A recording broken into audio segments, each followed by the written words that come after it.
I'm Rolene Marks. Welcome to Modiin and Beyond. Join me every Sunday between 3 and 4 on Radio Modiin as we take a look at what's happening in Modiin, Israel, and beyond.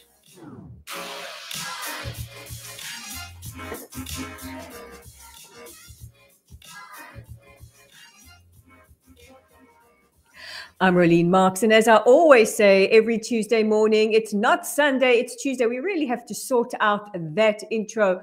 Welcome to Modiin and Beyond on Radio Modiin with me, Rolene Marks. And as always, I have a jam-packed show. In fact, today is all about the ladies, some real girl power. We're going to be speaking to Emily Schrader. Emily is a journalist, an activist, and also the CEO of social media company The Socialite. We're going to be talking about her recent trip to Armenia. Very, very interesting.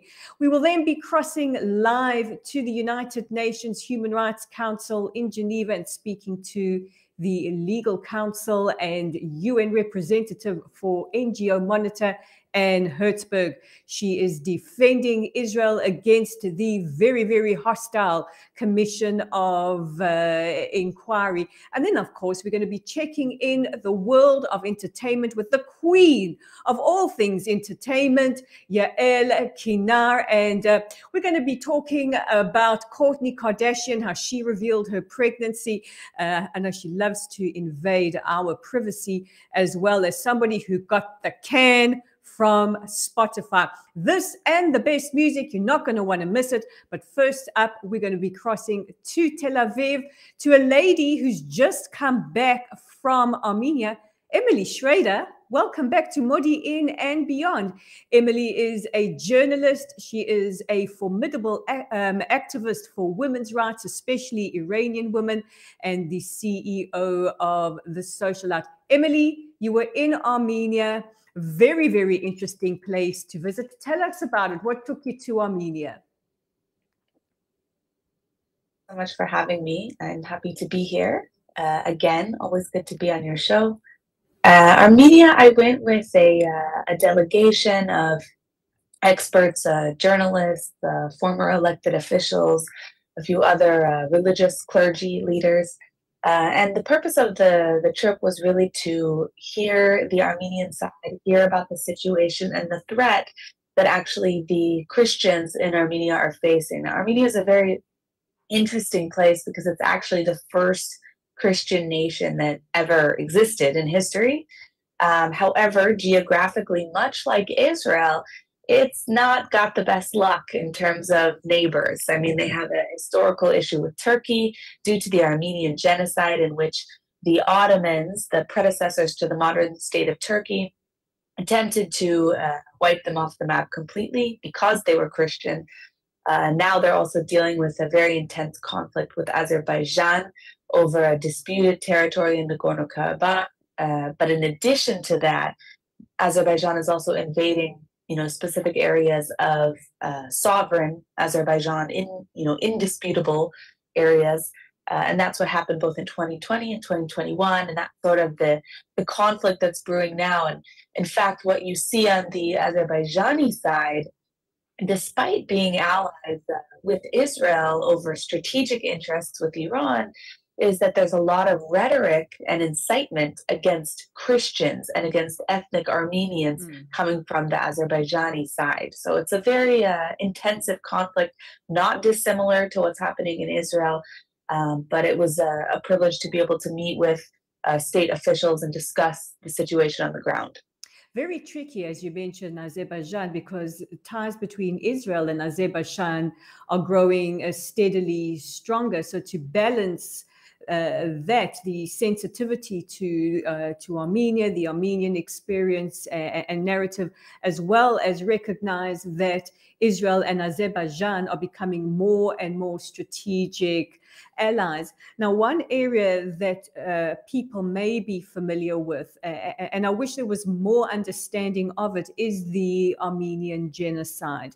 And a lot of controversy here about Israel's recognition or non-recognition of the Armenian genocide. Where do we stand with that? So there have been a lot of state officials, including Yair Lapid and the former President Rivlin, who have acknowledged the Armenian genocide and have in fact called on the state of Israel as an official government position to recognize the Armenian genocide. Historically speaking, they haven't yet, just to clarify. Historically speaking, Israel was reluctant to recognize the Armenian genocide because Turkey still denies it and, in fact, has criminalized recognition of the Armenian genocide internally. They've done a lot of work to erase historical evidence and to distance themselves from any form of responsibility, despite the fact that the main architect, mastermind of the Armenian genocide was, in fact, the founder of the modern state of Turkey, Ataturk. He did have a role in the Armenian genocide, a significant one. And yet this has never been acknowledged. And that's because Turkey uses its political influence and political power to blackmail and harass its partners into silence on the Armenian genocide. And I don't think that I know if they've been successful in convincing any state to deny the Armenian genocide, but the pressure that they place on states is immense. And when the United States formally recognized the Armenian genocide, actually at the beginning of Biden's term, this last term, so it was recent, Turkey threatened to cut off relations. They threatened to damage their partnership with NATO. They threatened all kinds of things, Erdogan. And at the end of the day, they did nothing, which is what we've seen, historically speaking, as well with other nations that formally recognize the Armenian genocide. So I understand that Israel's concern is different because we need the relationship with Turkey. But at the same time, I think that we have a moral obligation to recognize the Armenian genocide. This has gone on long enough. And I don't think that Turkey will do anything despite their threats. I mean, I was just about to say we are a people who have experienced genocide several times through our history. The biggest genocide in human history just in the last century. If you walk through the streets of the old city of Jerusalem, you very much see a presence, a reminder of the Armenian genocide by some of the posters on the wall in the Armenian quarter. I don't think many people realize that the old city is divided up into several quarters, one of them being the Armenian quarter. But now you're in this incredible country, Armenia. What were some of the most notable moments for you? I mean, I think visiting the Armenian Genocide Memorial, the official state memorial, similar to what we have with Yad Vashem, was incredibly powerful, sobering, but powerful and important. I think I would highly recommend that any Israeli go visit and educate themselves about the Armenian Genocide because it is strikingly similar. The lead up to the Armenian Genocide, the rhetoric that the Turks were using, and the small-scale attacks and pogroms similar to what we saw in Germany and throughout Europe in the 1930s. And I think any historian or any person who is intellectually curious about how such atrocities like the Holocaust can occur must do their due diligence and research the Armenian genocide and understand the patterns of behavior. Interestingly, Armenians get it. Armenians really understand Israel's situation, and despite the fact with the war with Azerbaijan now, despite the fact that Israel actually sold weapons to Azerbaijan that were used against Armenian civilians, so you would think that there would be a little bit more hostility towards Israel on the ground from the people, especially right now. So I was a little bit apprehensive about being, open about the fact I'm Israeli. But the fact of the matter is, from the very top levels, as in the president whom I met with, to people on the street, everybody has a heart for Israel as well. They really, really love Israel. And I think the only negative response that I received were people who were just deeply, deeply saddened that, a country like Israel, which shares so much history and so much similarity in terms of persecution, doesn't quite understand or see Israel's position despite going through very, very similar things. There's a number of reasons for that. I understand the political interest, but at what point do we step up and say, okay, we support Armenia, we side with Armenia on this issue because it's the right thing to do? Oh, we've taken that stance more or less with the Russia-Ukraine war. We've been very vocal in the fact that we stand with the Ukrainian people. We have the First Lady of Ukraine out here at the moment being hosted by our First Lady, Michael Herzberg. So, how do we change this in Israel, that we do take a more moral, vocal stand with regards to the Armenian genocide and its recognition? Well, I mean, I think at the government level, the government just needs to step up and recognize it. There really is no other alternative. In terms of relations with Armenia in general, Israel has good relations. We have diplomatic relations. But I do think that Israel and all of the West, in fact, should really work with Armenia to help develop the country and turn Armenia more towards a strategic partner for the West as well. I know right now they're somewhat reliant on both Russia and unfortunately Iran because it's the only country that they share a border with. So it's sort of like Israel's strategic interest. We understand that it's important to have peaceful relations with neighbors, even if we don't agree with them. But at the same time, it's Israel's job and also the job of the United States and partners to get Armenia to a place where they are more independent and not reliant on neighbors who are enemies of democracy and enemies of freedom, because Armenia is a democratic country. It is a country that has free speech, and it's surrounded by countries which don't respect those same values. So they are a natural, a strategic even ally, both for Israel and the United States, and it's just not being utilized to its fullest potential. And I think that's a real shame. I think both countries, US and Israel, need to do more to foster that relationship and expand ties. Can we grow these ties like we have with our Emirati friends, our Bahraini friends? Can we grow them on a person-to-person level? Because I'm a firm believer that any kind of peace building, any kind of diplomatic building, it comes from the ground up, not necessarily from the top down. How do we, as ordinary I will tell you, it's already there. There is no tension. In fact, there's a historical allyship of thousands of years, similar to the people of Iran, not the government, but the people of Iran. The friendship is already there. The people already want more relations. The people, both ironically in Iran and in Armenia, they understand Israel better than Israel understands them. And I think that that Israelis as individual people, also as a government, really need to step up now and reach out to those allies on the ground, because there is a people-to-people friendship and even support, despite all the complicating political factors. Well, you hear that, Israelis. Our next place to vacation, Armenia. I heard the food is really outstanding, and we love to eat. Emily Schrader, journalist, outstanding activist, CEO of The Social Out, and just general all-round awesome lady. Thank you so much for being on Modiin and Beyond. We're going to take a short music break. After this, we go from Armenia to Geneva. 1, 2, 3, 4, 1, 2.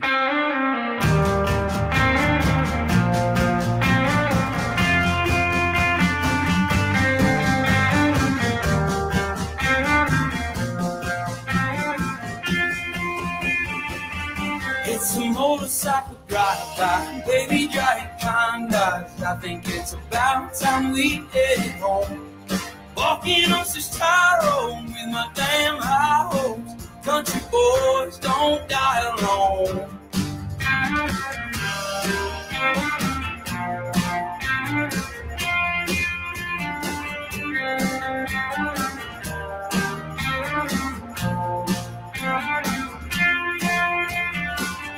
Reading poetry on the shade tree. That woman, she's my baby. I will be in Richmond by tonight. With so much shame inside me, I just wanna hide me, but they wanna hear me sing my songs under lights. It's a motorcycle drive-by, baby driving kind eyes. I think it's about time we headed home. Walking up this tight road with my damn high hopes. The country boys don't die alone.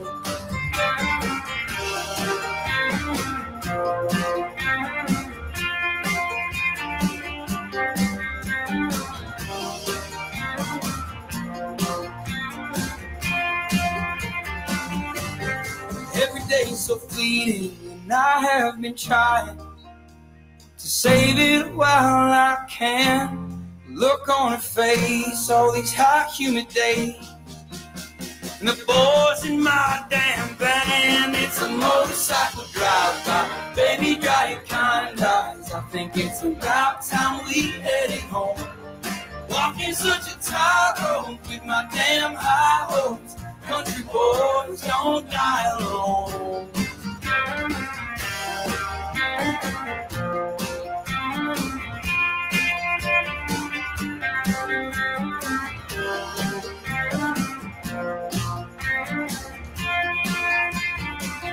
Reading poetry under shade trees. A woman, she's my baby. I will be in Richmond by tonight. With so much shame inside me, I just wanna hide me. They wanna hear me sing my songs under lights. Radio Modiin, התושבים מדברים. רדיו מודיעין, התושבים מדברים.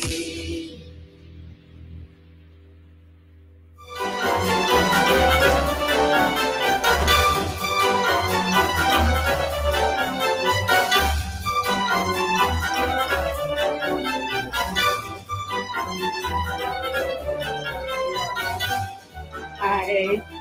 לבננה, הבית שלך זה הלב שלנו. לבננה, תתרגלו להגיד מכאן. לבננה, הבית שלך זה הלב שלנו. תתרגלו להגיד מכאן. לבננה. שלטק מודיעין הוא מתחם עבודה שיתופי ליזמים וחברות. בשלטק תמצאו עמדות עבודה אישיות, משרדים סגורים, חדרי ישיבות מרווחים, מרחבי הדרכה משודרגים. בקיצור, כל מה שעסק בצמיחה צריך. שלטק, עסקים שגדלים יחד. טרייד סטיישן, אפליקציית המסחר זוכת הפרסים. לסחור רק עם הטוב ביותר. אליט פלטפורמס, המקבצה הפיננסית שלכם.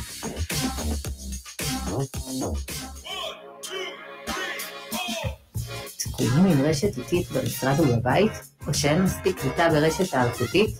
מפחדים שאין לכם הגנה מספיקה לבית ולעסק שלכם? שואלים את עצמכם, למה החשמל נופל לי כל הזמן? פיסיקו מחשבים, חשמל ותקשורת, היא הפתרון האולטימטיבי לעסק ולבית שלכם. עם ניסיון של 22 שנה בתחום המתח הנמוך והגבוה, נותנים לכם מענה בכל הקשור לכל עבודות החשמל בבית ובעסק שלכם. פתרונות אבטחה מתקדמות, מצלמות אבטחה, הדקות, אינטרנט ובקרות כניסה. הקמה ושדרוג רשת המחשבים והאינטרנט שלכם בעסק ובבית.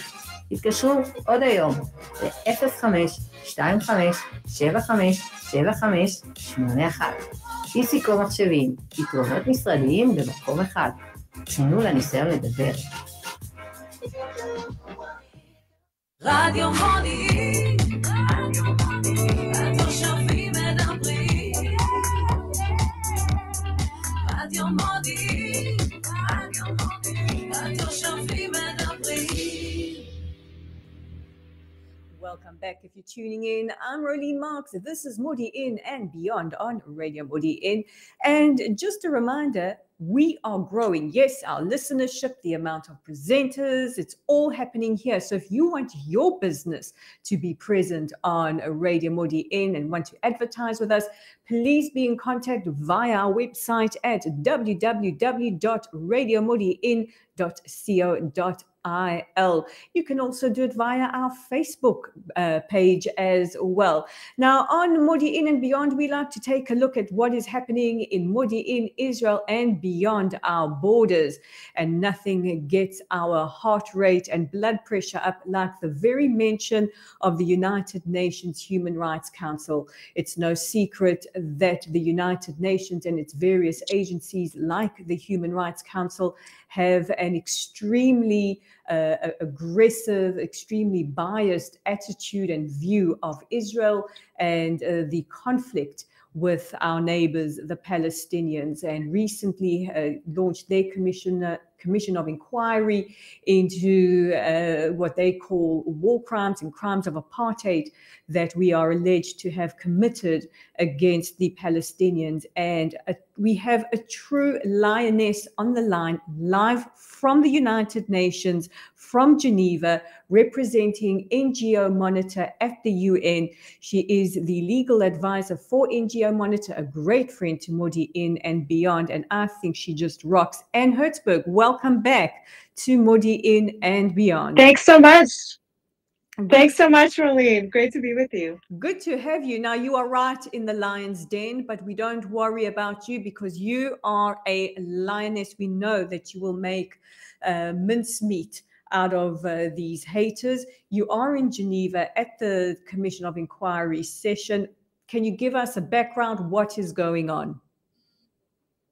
Yes, sure. So I am standing actually in front of the Palais des Nations in Geneva, where the UN Human Rights Council meets. And their June session just began yesterday. And this morning, the Commission of Inquiry on Israel will be presenting its third report to the Council. Now, tell us a little bit about the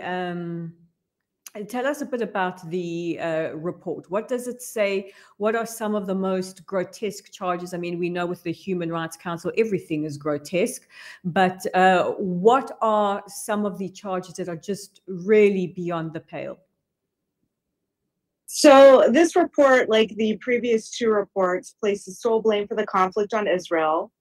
The two most egregious things I would say in this report this time around are, number one, that Israel is deliberately trying to delegitimize and silence civil society. And basically, to make this case, the COI in November and again in March met with a host of NGOs, many of whom were affiliated with the PFLP, and then several representatives of anti-Israel BDS and anti-Zionist NGOs. So they've taken a small cross-section of basically haters of Israel to create this false charge. Of course, they didn't meet with the thousands of NGOs that operate freely throughout Israel and dealing with Palestinian issues. And then the second terrible or highly offensive charge, I would say, is they basically accuse Jews of levying charges of anti-Semitism purely for political purposes. And so this is, again, offensive and a gross distortion and a denial of anti-Semitism.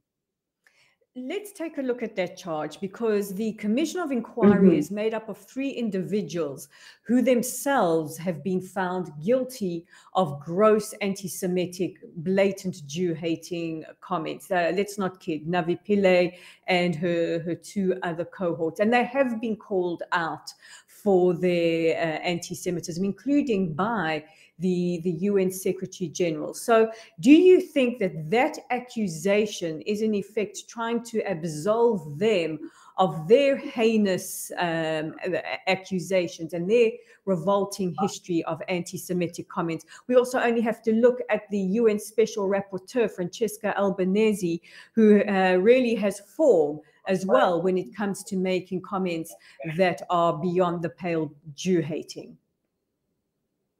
Yeah, absolutely. All 3 of the commissioners have made egregious comments, not only prior to their appointment, egregious biased comments on Israel and how they would approach their role in violation of fact-finding standards and even UN rules. And while serving on the commission, all 3 have engaged in anti-Semitism. Last June at the debate, one of the commissioners said that Jews throw around accusations of anti-Semitism like rice at a wedding. And then in July, Malum Kothari, one of the other commissioners, said that the Jewish media, the Jewish lobby controls social media. And his comments were roundly condemned by the Human Rights Council president even, and all the Western countries, and yet he remained on the council. And then Navi Pillay denied the statements, even though it was on tape, and even though Mr. Kothari admitted he had made them. And then when they presented their second report to the General Assembly, and they were condemned again by many countries for not dealing with this issue, Navi Pillay said, what are you talking about? I've never been accused of anti-Semitism before, which is a complete lie. And she also said that she had never dealt with this, that this problem had been dealt with, which was also a complete lie, because Kothari is still on the commission today and will be there today. Well, Navi Pillay is blatantly lying, because we know that UN Watch released a petition to have her removed as the commission head. So, it really, really befuddles me. And because we have Western countries calling them out, we've brought this to the attention of the Secretary General, Antonio Guterres, on numerous occasions. We've just had a situation with the UN Alliance of Civilizations, an agency of the UN, which I'm very proud to represent World WITSA on, have to cancel its special session on anti-Semitism because of the failure to include in their draft that anti-Zionism is anti-Semitism.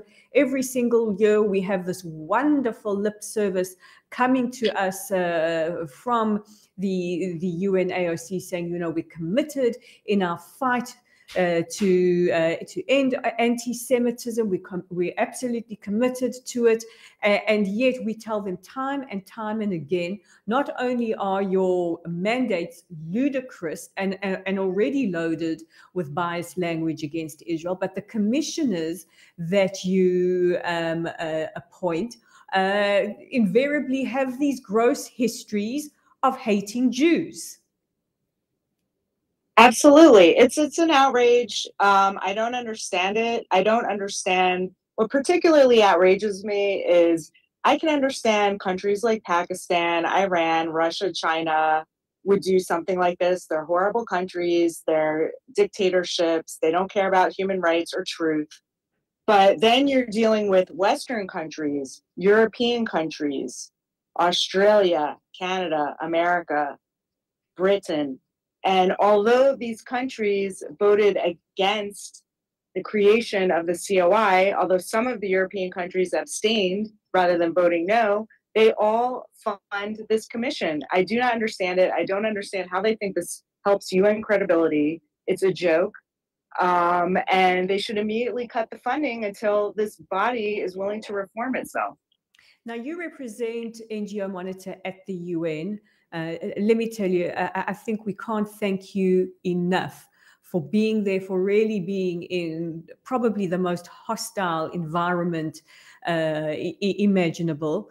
Take us through your role at the UN, especially at the UNHRC, how invariably you present Israel's case at a gathering like this.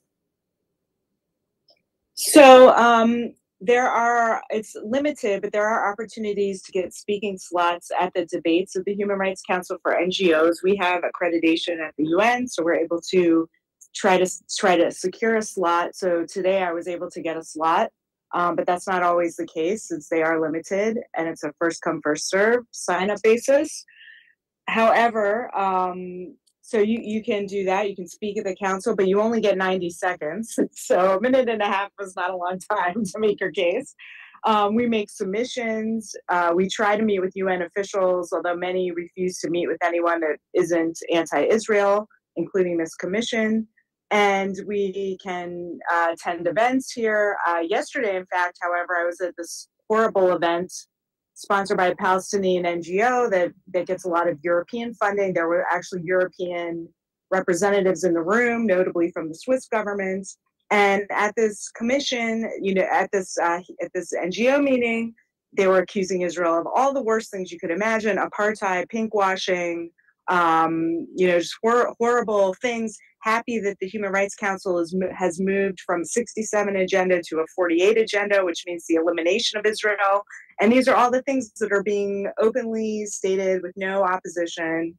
at the UN Human Rights Council. So, we try to be there as an opposing voice, but, we're one of only a few people there that actually oppose, these false claims and the malicious types of campaigning going on here. So it is an uphill battle.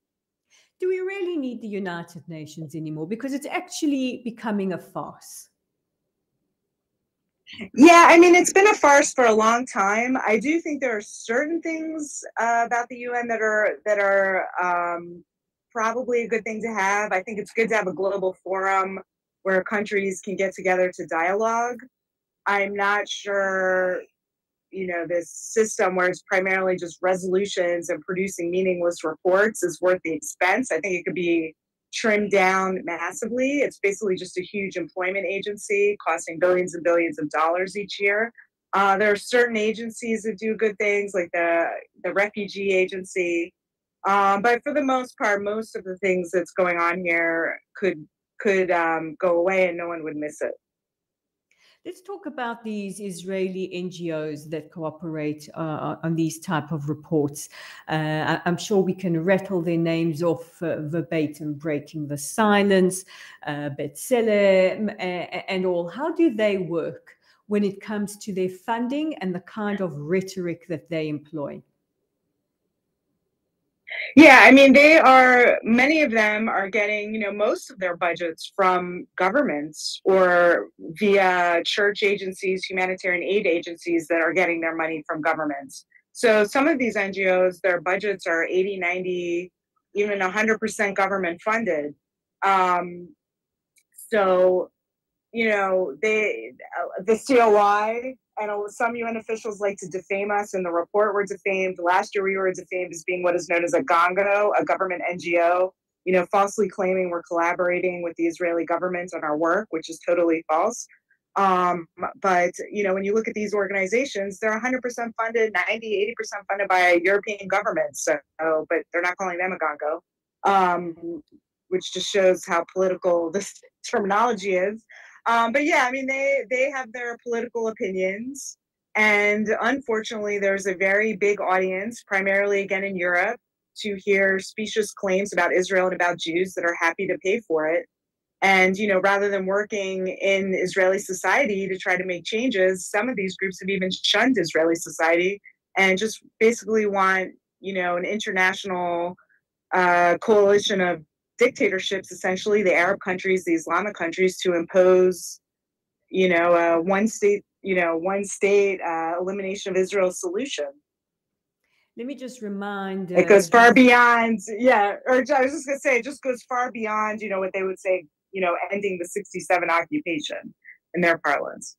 But not only that, is the accusation of apartheid. I just want to remind these NGOs, as somebody who grew up in South Africa during the apartheid years, the presence of NGOs or any bodies that so vocally opposed apartheid wouldn't have the freedoms that the B'Tselems and the Breaking the Silence, etc. enjoy. They would be sitting in jail cells. Some of their members would mysteriously die while slipping on a bar of soap, because that's how it worked. The very, very fact that they are able to exist, albeit with a lot of criticism, a lot of resistance from government officials and NGOs, as there should be in a democracy.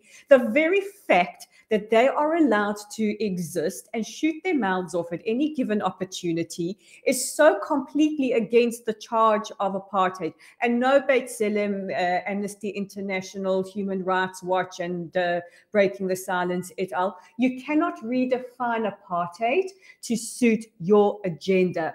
Take it from us South Africans. We want our narrative and our historical experience, which is unique to us, back from you. Thank you very much. Absolutely. So what do we think? It's basically apartheid denial. It's apartheid denial.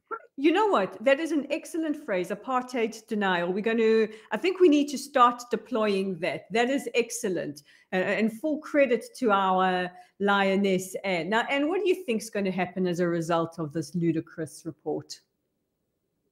Well, unfortunately, normally I would say, the typical Israeli kind of shmoom, who cares? But this commission was established to, number one, promote boycotts. So they are hoping to, come up with names of people and companies to boycott. They already, make hints about that in this latest report, going after El Al in the report. So that's a primary goal of theirs.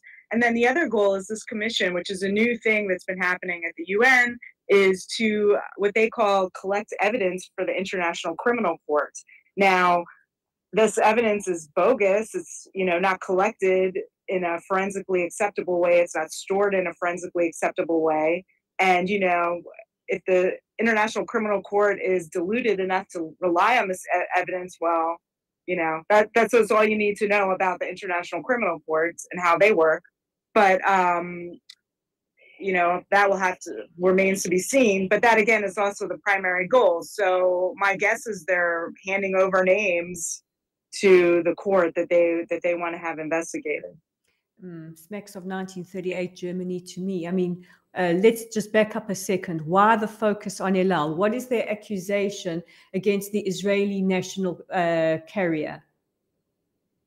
Yeah, they have an absurd accusation in there that there was a terrorist who actually was in jail for trying to assassinate Rabbi Ovadia Yosef, and he was released in the Shalit deal, but clearly did not cease his terrorist activities because he was in and out of jail over the 10 years or so that he was following the Shalit deal.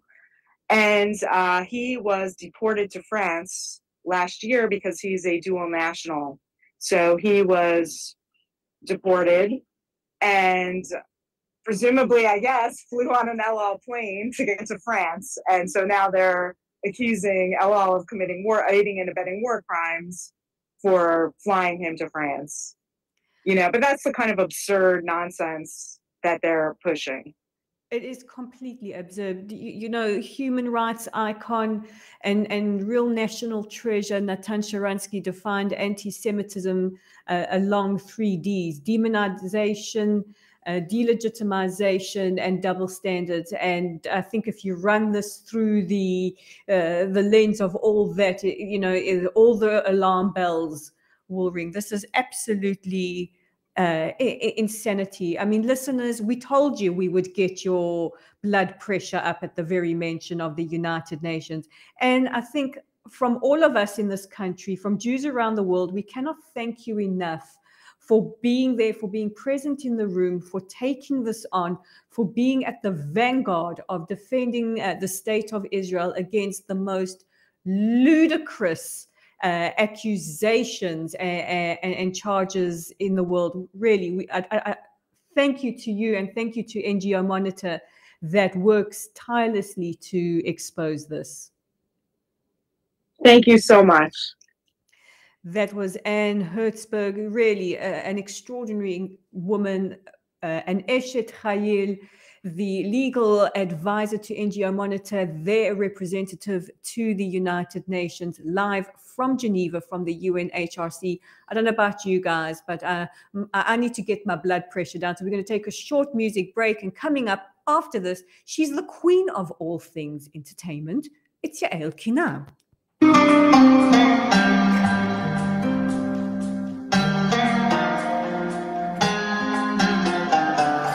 אושר מתקרב, הצלחת להתגנב, אור שלא עוזב, הוא מתגלה בחושך, בכל קצוות תבל, מי שהוא מסתכל, אומר תודה לאל, על אהבת אמת, איך שאת רוקדת, גם הלב שלי רוקד איתנו. מים רבים לא יחגו את האש שלנו. ואת יחפה אדמה רועדת, איך אחרי כל השנים הרגשתי שייך, בת מהמדבר כמו סופה נודדת, כשחיפשתי את עצמי מצאתי אותה.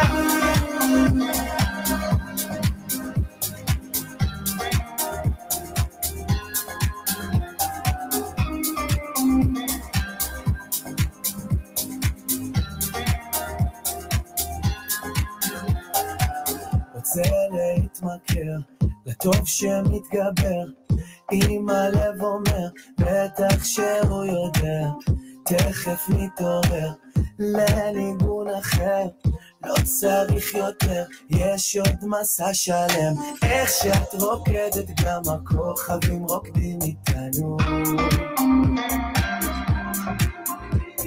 מים רבים לא יחברו את האש שלנו, לא,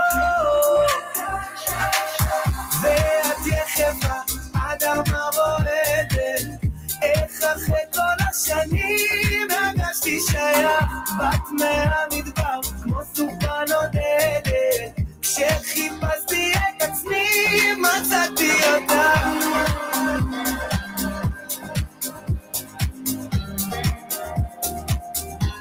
מצאתי אותך,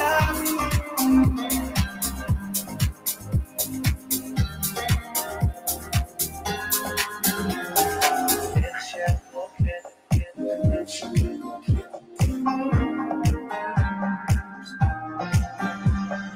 מים רבים לא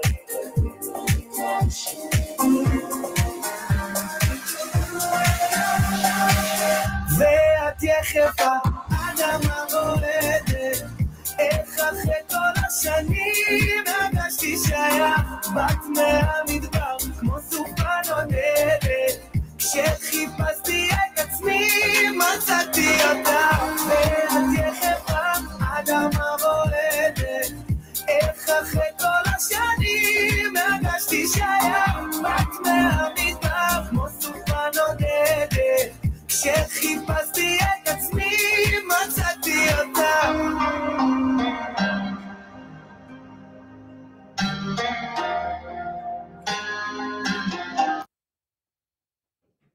Eliad and Massa. And just a reminder, I'm sure like me, you all need a little bit of a come down after that. Nothing gets us all fired up like the very mention of the United Nations. But just a reminder that if you want to advertise on Radio Modiin, check us out at radiomodiin.co.il. And hey, if you want to be on Modiin and beyond, because we love, or rather I love to speak to Modiin-based businesses, please be in touch with me. I can already give you a little bit of a taster coming up next week. We're going to be speaking sports with David Wiseman. I'm going to be speaking to Anita Friedman, the chairperson of World WITA. We're going to be talking about the very, very controversial law in the Knesset about bracelets for domestic violence abusers, and we're going to be talking whiskey with a very special guest. But I tell you who is extremely special. She's the queen of entertainment. We love her so much on Modiin and beyond. It is Yael Kinar. Yael, looking so sunshiny in your yellow. Mellow yellow today, that is the vibe. That is the vibe. So much happening in the world of entertainment. We have to go to a concert that happened this past weekend because it really was beyond me. I mean, one can't accuse the Kardashians of not invading our privacy. Let's have a look at what happened. Tell us what happened. Well, Kourtney Kardashian, who got married to Travis Barker a year ago in Italy in a highly televised multi-series event. He's a drummer of right, we remember the fashion moments of it all. He's a drummer of a band called Blink 182. And during his very televised concert, she held up a sign, which is actually a reference to a music video of that band of many years ago, saying, "Travis, I'm pregnant." And the surprise, the delight, they're running off the stage and kissing her. Meanwhile, she's like 5 months pregnant already. He's aware, but we weren't aware. And she made sure we were aware. So during the last season of Keeping Up with It, well, it's now rebranded as just The Kardashians. There was talk of the fact that even though they already have 6 children between them, she has 3 with her ex, Scott Disick. He has 3 with his ex, Shauna Mokler. And Kourtney's 44, he's 47. He has tremendous health issues after having been in a horrific plane crash years ago. But they are very traditionally deciding to get married and have children or have a child. So there was talk of their IVF journey last year, which was not successful. And Courtney said that she was experiencing some side effects in the hormones and depression, and they were going to stop and see what happens. And what happened is, in the Kardashian way of we get what we want with some science and some money, she's pregnant. But you know what I always find amazing is that the minute you let go of something, be it looking for a job, looking for a man, falling pregnant, or whatever, you release that resistance and things come to you. But you know, people may not be aware that Travis Barker is actually one of the best drummers in the world. He's considered one of the best drummers in the world. Interesting and useless information for the day, but I don't know. Maybe not at all useless. It just shows that he's a man of his own right, and his fans of many years were outraged where some of the press coverage lately has been Courtney's husband, Travis, and it was like, what? You mean legendary Travis Barker, who has a tremendous following? But once you're affiliated with the Kardashian, whether you're Kanye West, whoever you are, you take second fiddle. I mean, call me old-fashioned, a cynic, but I just think that things as precious as that should be kept private. But I suppose, you know, the Kardashians, bless them. Their bank accounts would beg to differ because at least two of her previous births, when the father was Scott Disick and she was on Keeping Up with the Kardashians, were on the show with cameras in the delivery room. So I don't think they have the same sense of mystery and privacy as you do, my dear. No sense of proprietary at all. Somebody else who likes to invade our privacy. And I'm sorry, here I heard the karma train coming choo down the track. Somebody got canned by Spotify, and not only that, somebody got absolutely trashed in the media by a Spotify exec. I mean, this is mortifying. I don't think we have seen such a spectacular fall from grace. And you know, we don't like to talk about it, but this is such a big story. There's no avoiding it. Woofty, Yael. Bring it to you, Rolene, but Ms. Meghan Markle will be just fine with or without us. It's true. Her $20 million contract with Spotify, which was undeserved in the first place, in my opinion. And there was a lot of criticism over the content she was producing. It sounded like she was reading off a piece of paper. Everything was very rehearsed. Nothing exciting in particular was happening. And aside from this highly negotiated amount of money, which in the end is all hype and not really worth it, which you and I happen to believe applies to other areas of their existence, but not everyone else does. And we shall see. I don't think that Meghan and Harry will be homeless and poor anytime soon. Not that we wish that for them.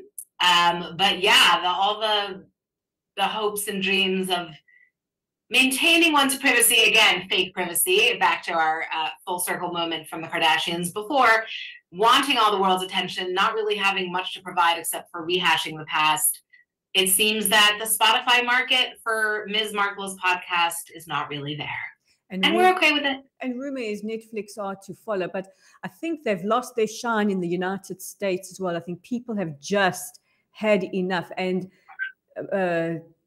Duke and Duchess of privacy, you can't blame the British media for this because it's the media throughout the world have had enough of your shenanigans.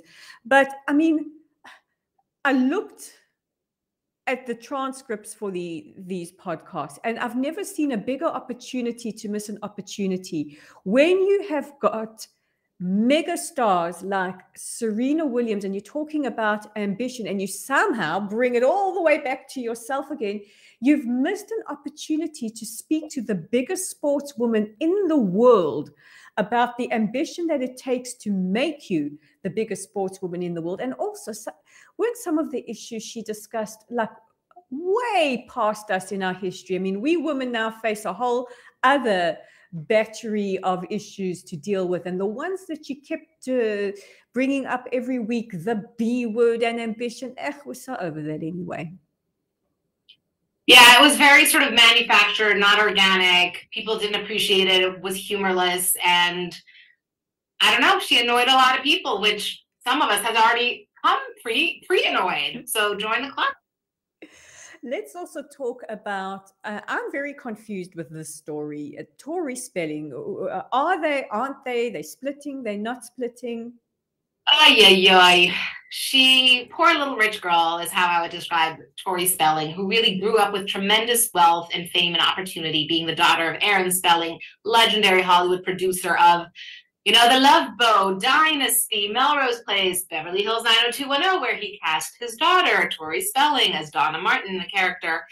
And when he passed away, with a fortune of $500 million, he left her and her brother $800,000 each, less than 2% of the estate. And it was confusing. She has a contentious relationship with her mother, Candy. They are on speaking terms, they're not on speaking terms, but she grew up in the largest house in Los Angeles, grew up with a lot of wealth, and as an adult didn't have access to the same wealth and started doing reality TV, met and married her husband, Dean McDermott, while they were both married to other people. So speaking of karma, sometimes how you meet them is how you lose them. They've been together a long time. They've been together 17 years. They have 5 children, but really for the last almost decade, it's been on and off. He's cheating, infidelity. Has he moved in? Has he moved out? I think they spent all of COVID apart. And they have made Instagram official announcement that they are going to be leading separate lives. I feel bad for her. I feel like she had one would think that she would have an easy life, but it hasn't worked out that way. They've had health issues with some of the kids. He has mold in her house. She has had to move out. He keeps cheating and coming back. She's not close with her mother. She doesn't have the money people think she has. And maybe really all we need is love.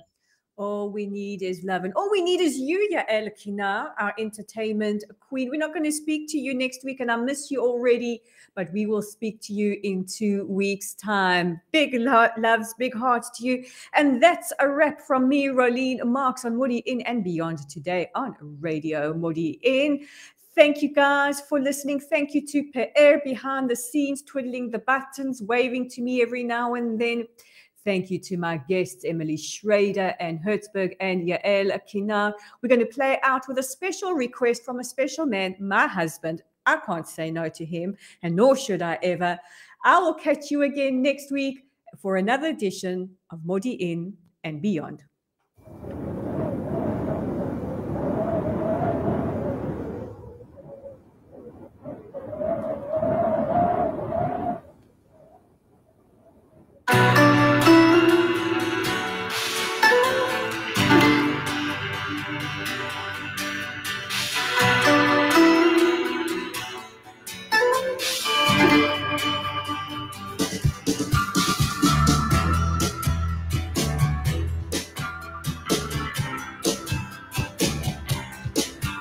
Under the blue moon I saw you, so soon you'll take me up in your arms, too late to beg you or cancel it, though I know it must be killing time, unwillingly mine.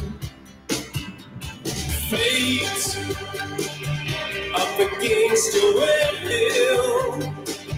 through the thick and thin, he will wait until you give yourself to him.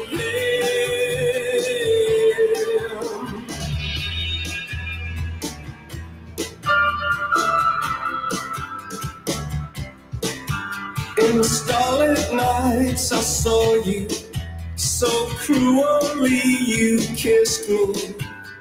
Your lips a magic world, your sky all hung with jewels. The killing moon will come too soon.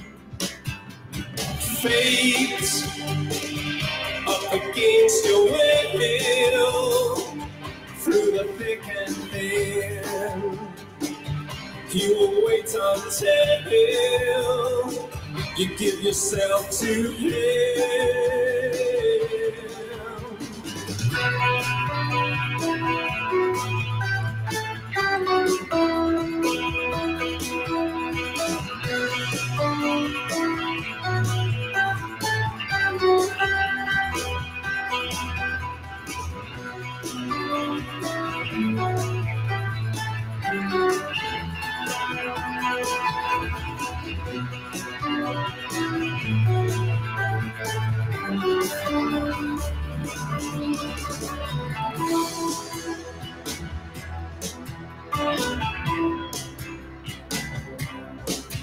Under the blue moon I saw you, so soon you'll take me up in your arms, too late to beg you or cancel it, though I know it must be killing time, unwillingly mine.